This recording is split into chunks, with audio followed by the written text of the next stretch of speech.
परमादरणीय सुंदर साथ जी, हम मदल पर उपस्थित हो चुके हैं। खुलासा ग्रंथ है और खुलासा फुरमान का। फुरमान मतलब परमात्मा ने फुरमाया हुआ वचन के ऊपर स्पष्टीकरण।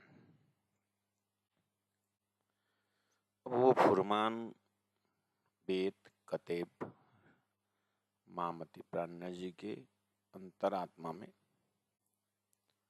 दोनों एक प्रमाण है। वेद भी और कतेब भी, चाहे पैगंबरों ने दिया हुआ ज्ञान हो चाहे ऋषियों ने दिया हुआ ज्ञान हो, वो खुद ब्रह्म के आत्मा स्वरूप में ब्रह्म प्राप्ति के जगह में उन्हें एक ये प्रमाण लगता है।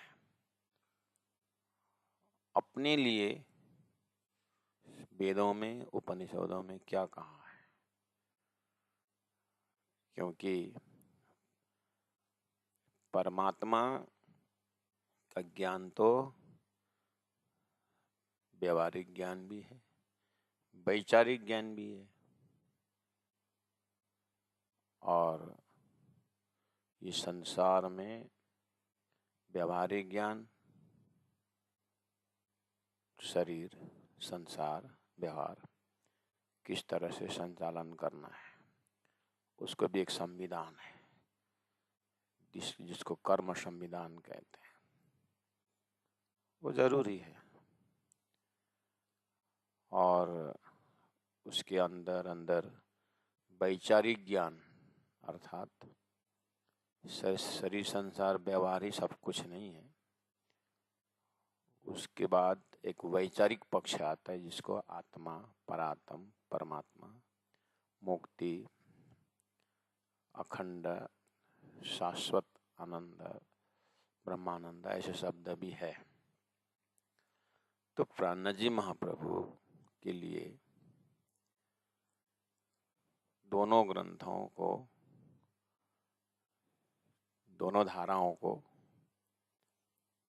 बहुत ही सहज और सरलता के साथ उसके अंदर निहित जो गहराई, अद्वैत जो ज्ञान है, उसको वही परमात्मा जिन्होंने ये बनाया है वो आकर के स्पष्टीकरण दे रहे हैं कि इसका उद्देश्य ये है। इस तरह से अभिवाणी को खुद वो स्वीकार करते हैं कि मैं खुद नहीं बोल रहा हूँ, स्वयं खुदा बोल रहा है। तो यहाँ विशेष महामती की वाणी में जब आप रास, प्रकाश, षट ऋतु, कलश, जब इस ग्रंथों में आप देखते हैं तो बिल्कुल वेद का सार, उपनिषदों का सार और उन भविष्य वक्ताओं ने जो एक महा ऋषि अर्थात परमात्मा स्वरूप जाहिर होने की बात जो कही है, उसको स्वीकार करते हुए संपूर्ण शास्त्रों का सार ले आते हैं। अब परब्रह्म परमात्मा का आदेश हुआ है कि कतेब परंपरा का भी सार निकालनी है। तो संपूर्ण प्राणा जी की वाणी को हृदयंगम करने के लिए सांगो पांगो अध्ययन मनन निध्यासन के लिए प्राणा जी की ही जीवन चरित्र बीतक एक ऐसा दर्पण है, एक ऐसा आईना है कि वो परब्रह्म परमात्मा की साक्षात लीला का दर्शन कराता है।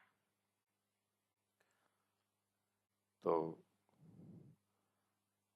उस बीतक से पता चलता है कि अब परब्रह्म परमात्मा का आगे का प्रोग्राम क्या है।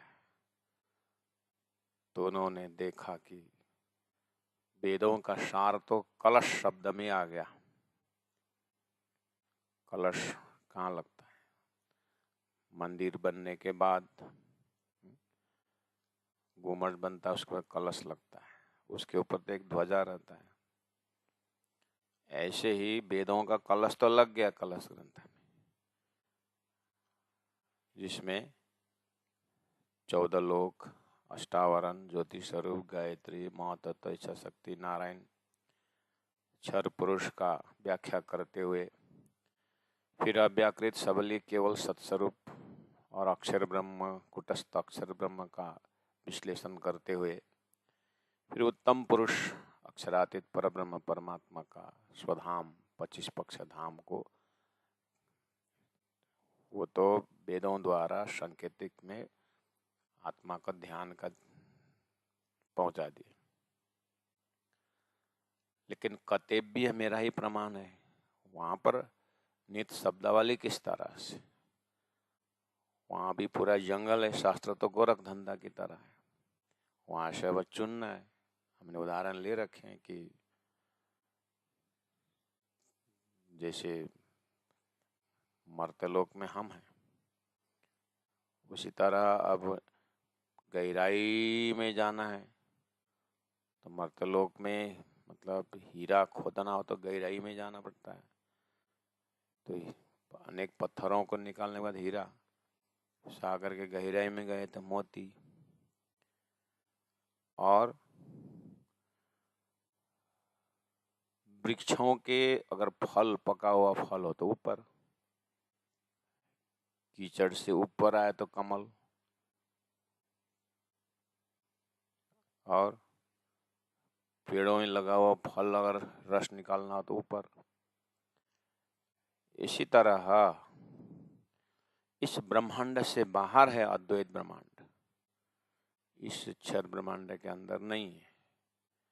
इसलिए हद पार बेहद, बेहद पार अक्षर, अक्षर पार वतन, उस चीज को शास्त्रों में क्षर अक्षर उत्तम पुरुष करके कहा। तो कुरान में उसी को ला इल्ला इल्लाह शब्द से दिया। तो प्राणनाथ जी महाप्रभु ने अब यहाँ परमात्मा का संदेश मेरे लिए कहाँ है। तो जैसे वेदों में 80,000 मंत्र कर्म कांड का है, उसमें ढूंढना पड़ता है गहराई में जाकर के कि इसका रस, इसका सार कहाँ है। तो उपनिषद ग्रंथ दिखाई देता है। उप मतलब नजदीक, निषेध मतलब, निषेध मतलब बैठना, तो नजदीक बैठना अर्थात ब्रह्म की चेतना से अपनी चेतना को समन्वय करना, ब्राह्मिक एक्टिविटी का सदस्य बनना, वो संकेत है। तो प्राणनाथ जी ने, ओहो, सदगुरु देवचंद्र जी महाराज ने अक्षरातीत परब्रह्म परमात्मा के साथ ब्रह्मात्माओं का होना और ब्रह्मात्मा ब्रह्मानंद रस में आनंद मग्न के साथ रहते हुए परब्रह्म ने इच्छा की हृदय में कि इनको असद दुख एक खेल का अनुभव कराऊं। तो ये आत्माओं के निमित्त के लिए ये संसार बना, तो ब्रह्मात्मा खेल में आई है। अच्छा, सदगुरु महाराज के द्वारा तारतम वाणी, तारतम मंत्र द्वारा उस महाकारण से रूहों को